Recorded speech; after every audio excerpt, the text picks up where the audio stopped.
3-4 ay önce Türkiye pazarına girdi. Diyarbakır, Mardin ve Batman'da biz bu drone'un satışını, ilaçlamasını, aynı zamanda akıllı tarım sistemlerini hem satışını hem de uygulamalı bir şekilde kendi bünyemizde yürütmekteyiz. Çiftçilerin en çok zorlandığı noktalardan bir tanesi ürünler belli bir seviyeye çıktıktan sonra, belli bir boyutu kazandıktan sonra traktörle bu ürünlerini ilaçladıklarında ürün zayiatı vermeleri. Drone'la bunun önüne bir nebze olsun geçilmiş. Ayrıca de zamandan kazanıyorlar. Zamandan nasıl kazanıyorlar? Böyle bir cihazımız ortalama günde 600 ile 800 dönüm arasında, 800 dekar arasında bir ilaçlama yapma kapasitesine sahip. Yapay zeka ile çalışır cihazlarımız. Fuara katılmamızın ana temellerinden bir tanesi bilinmeyen bir ürünü veya iyi bir ürünü daha çok tanıtmak, ürünü insanlara detaylı bir şekilde anlatmaktır. Fuar genel anlamda güzel geçiyor. Yani bayağı bir ilgi var. Çünkü adı üstünde tarım fuarındayız. Tarım fuarına gelen insanlar ya ilaççı oluyor, ya çiftçi oluyor, ya tarımcı oluyor. Yani bizi ilgilendiren bir konu olduğu için inşallah yani 5-10 yıl içerisinde de artık bu cihazlar her alanda karşımıza çıkacaktır diye düşünüyorum. Daha önce bir fuara katılmadık. Ürün tanıtmak için katılmadık ama ürün bakmak için, gezmek için, yeni icatları görmek için birkaç tane fuara katıldık. Şimdi fuarlarda normalde biraz daha böyle aydınlık olması gerekiyor. Burası biraz karanlık. Boğucu bir havası var. Şu an hiç hava alamıyoruz içeride. İşte yapılan standlar tamamen emaneten koyulmuş gibi. Açık söyleyeceğim yani. İşte ismimizi yazmışlar mesela buraya. Biz buraya belli bir bedel ödüyoruz. Doğrudur. Ama bir ismimizi yazarken bile bir saygı duymalarını beklerdik. Daha böyle bir gösteriş. En azından şu ara koridoru görüyorsunuz. Biraz karanlık. Şu an çekim yaparken de zorlandınız bayağı. Yani şurada bir ışıklandırmanın olması, bir havalandırmanın olması. Ses sistemi koymuşlar mesela. Ses sistemi sadece bir yerde var. Herhangi bir diğer taraflarda yok. Bir köşede var. Oradan arkadaş sesi açtığı zaman oradaki standtaki görevli arkadaşlarımız rahatsız oluyor. Sesi kıstığı zaman biz hiçbir şey duymuyoruz. Yani genel anlamda gelen insanlar güzel, ilgili var ama organizasyon anlamında bayağı bir eksik kalmış.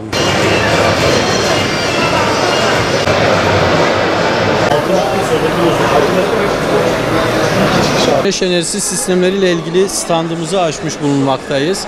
Güneş enerjisi alanda hani tarımsal sulamadan tutun, fabrikalar olsun, haneler olsun her yere güneş enerjisi kuruyoruz. Bu fuar güzel bir çalışma yani bölgemizde sık sık bu tür şeylerin olması hani bizim için hem değerli hem de önemlidir.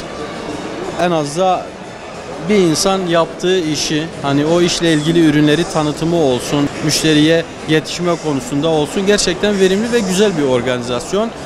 Fuarla ilgili yapılan çalışmalar hani illaki her alanda yapılan çalışmalar gibi tamamıyla %100'lük bir verim almak mümkün değil. İllaki eksiklikler var ama mevcut şartlara bağlı olarak gayet düzgün, güzel, halkımız da gayet hani görülüyor zaten katılımı güzel, memnunuz yani. İnşallah da daha güzel şeyler organize edilir. Daha güzel yarınlar olur bizim için. Tanıtım hani gerek il bazlı olsun, ilçeler bazlı olsun hani biraz daha tanıtım yapılırsa fuarla ilgili en az da duymayan kimse kalmaz diye düşünüyorum.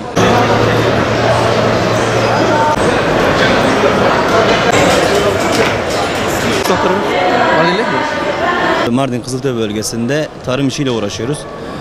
Zira ilaç ürünlerini satıyoruz. Fuar için konuşursak bu sene beklentileri göremiyoruz. Niye diye sorarsanız reklamın pek yapılmaması, fuarın ikinci günündeyiz. Az önce bir arkadaştan duyduk. Bir radyodan o da bir katılımcının kendi reklamını yapmasından dolayı fuarın olduğunu duymuş. Öyle gelmiş fuara. Onun dışında daha önceki fuarlarda köylerde reklamlar, araba falan dolaşmaları, dışarılarda pankartlar, yol kenarlarında ve benzeri reklam çalışmaları yapılıyordu. Bundan dolayı katılımın az olduğunu düşünüyorum. 2 gün var daha önümüzde. Nelerin olabileceğini bilemiyoruz. Sadece hasat dönemi var ki hasat da her yerde başlamamış. Çiftçiler niye uğramıyor? Beklentilerini mi karşılamıyor bir önceki fuarlara nazaran? Bir dahaki seneye reklamın iyi olması lazım, tanıtımın iyi olması lazım. Fuara 2 gün kala değil, en az 1 ay öncesinde aralıklarla bu reklam çalışmalarının yapılması gerekiyor. Fuar alanının değiştirilebilir olması, böyle bir tabiri caizse bedevi çadırında fuarın olması da bana göre çok yanlış.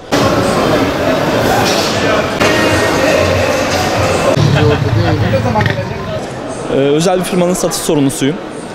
Bu bölgede biz bitki besleme üzerine İspanyol bir firmanın Türkiye ve Kıbrıs distribütörüyüz.